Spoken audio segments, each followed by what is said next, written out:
guys, it's Ashley, your scrapping nerd, and I'm back today with a layout for Scraplift Crafternoon. It's where a bunch of my crafty peeps and I get together and we scraplift an amazing layout from an amazing creator.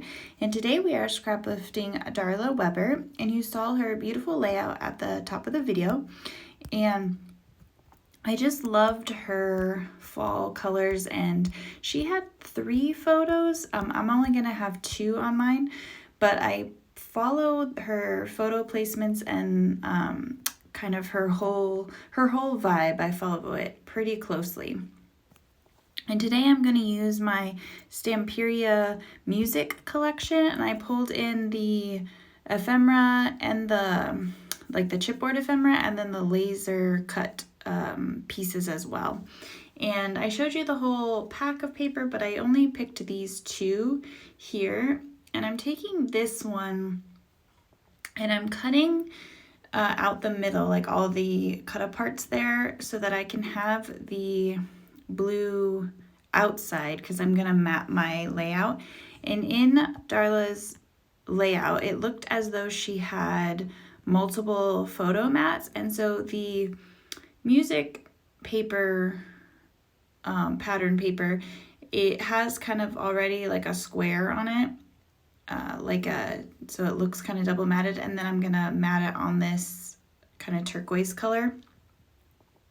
But I needed to cut a little bit off of the edges, and I didn't want to mess up that kind of darker square that's on the pattern paper, so I will take a very, very small bit off all 4 sides of this paper so that I can mat it with that turquoise paper, and that be what you only will see a little section of that. And I love this collection. It's adorable. And I am scrapbooking my best friend's son's. We went to his jazz concert, and this was his senior year. So this was in last February. And he's just adorable, and he plays multiple instruments. I mean, he's like in marching band, and then in jazz, he's playing the guitar and the bass. That's what it is.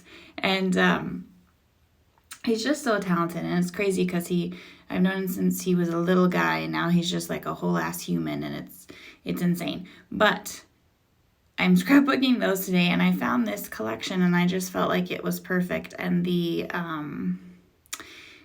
layout from Darla I thought would work great, and she looks like different bits behind each of her photos. She kind of photo matted them, but with scrap pieces, I think is what it looks like to me. And so I'm gonna take these like cut aparts that I cut out, and I'm gonna cut each of them apart and then I'm gonna cut bits of those from those patterns to put around my photos.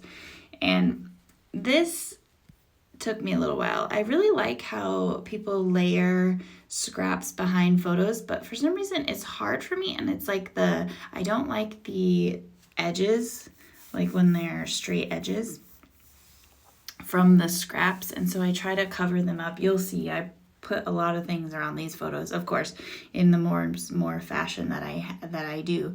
But I first was just going to, so first I'm going to start with cutting the bits out and try to arrange them. And I spend way too long on that.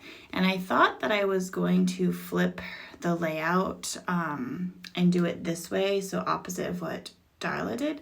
But in the end, because of the ephemera, which you'll see, I'll kind of scooch it up. And I pulled in this 49 and Market film strip. She had a film strip in hers, and I just thought that it looked really cool. And so I'm going to cut this one so that I can put one long piece on one of the photos and then have 2 bits for the other photo, because I will cut it in half in the end. But here's where I'm just going to start trying to cut pieces from those cut aparts to put around the photo. And I believe I don't show you, but in the end I will distress everything and use distress ink in walnut stain around each of these, which I think helps it stand out, because when I'm looking at it now, everything kind of blends into each other into the background. But after I'm the only one doing it. After I distress it and stain the edges with the distress stain, it really helps to kind of pop those up. And I wanted it to kind of have this vintage distressed look to it, because this ephemera kind of has that feel. And I'm still, like I said, just gonna keep moving things around. And this is the chipboard ephemera, and it's so pretty. You can kind of see there, it has like a sheen on it, and I just love that. And this is I had to use this ephemera bit, and so this is the reason why I'm like, okay, I need to scooch that one up and pull this one down, because I really liked, I needed to have that ephemera there. And then that piece, I liked it hanging down under a photo. I think that looked really good. And with that shimmer to it, it's insane how pretty that is. I haven't seen that before. And I don't believe Sampuria has had that, because I have a couple other of their chipboards and they don't have that kind of shimmer to them. So I think it's just for this collection, which is perfect.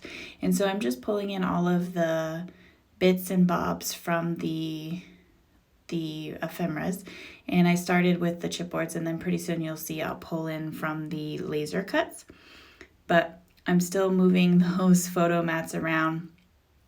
Here's where I pulled in the laser cuts. The laser cuts really helped me also with adding things around for the photo mats and getting them kind of full, like Darla had on hers.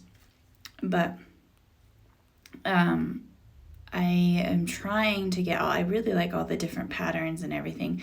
But while I'm doing that, make sure that you check out all of the links below. There'll be the links for Darla. Make sure you go and give her some love and like and subscribe to her channel, as well as all of my crafty peeps that are part of Scraplift Crafternoon. Oh my gosh, words apparently are hard today.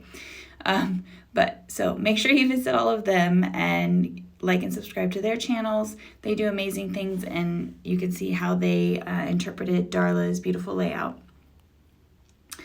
And I also want to say thank you to everyone that has liked and subscribed to my channel. I appreciate each and every one of you. If you haven't, I would love for you to join me and like and subscribe to my channel. We do some fun things over here. And so I'm just finishing up getting those things. I think pretty soon I will turn off the camera, because I will distress and ink every single piece that I've put around the photos, and I didn't figure you guys wanted to have a 50-minute video of me just distressing and inking everything, because then I'm rearranging it and I'm moving it around. And so, I had to get it glued down. I did, while I had the camera off though, I did put a white photo mat around the photos, and then I distressed and inked those. And when I inked that, I kind of inked it so it went on the edge of the photo as well, just to kind of get that, get the photos to kind of look a little aged to match everything. But pretty soon I will cut that part out, because I'm starting to pile so much on my photos, and if things aren't started to get glued down, then they start to move around. So here's where you can see that I matted the photos, I distressed and inked everything, and I got the major bits kind of stacked behind the photo. And I'm just finishing up with some little ephemera things around the photos. I really love cutting frames in half like this and just doing bits of frames and tucking them behind. And you can see I did that on the right side at the top of the photo. And the little, in Darla's layout, she had kind of a little ephemera bit up in the top right. So that's where I put that music up there and the little heart flags to kind of mimic what she had on her layout. And this little bit of frame is left over from the one that I cut from the right side of the photo. And that's why, like I was saying, I really like to cut the frames, because I just get a bunch of layers that way. And you can see that with everything being inked, it just helps to kind of pop it off of the background, so it's not kind of all blending, and it helps the patterns kind of all work together. And then I just put some of the little music notes around the photos on the little label areas that I did. But that's it, guys. This was a fun layout. Thank you to everyone that has joined and watched my video today. All right, guys, have a great day. Bye.